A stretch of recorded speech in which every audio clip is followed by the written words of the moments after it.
ৰাজ্যজুৰি ই-ৰিক্সাৰ বিৰুদ্ধে পৰিবহণ বিভাগৰ অভিযান।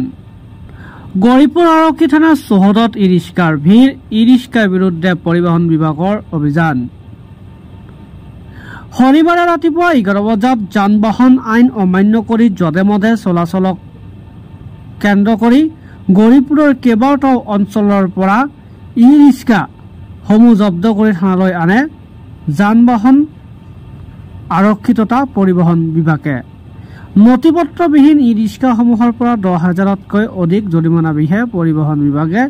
জৰিমনা বিহাৰ পাছতে ই-ৰিক্সা চালকৰ মাজত হাহাকাৰ অৱস্থা।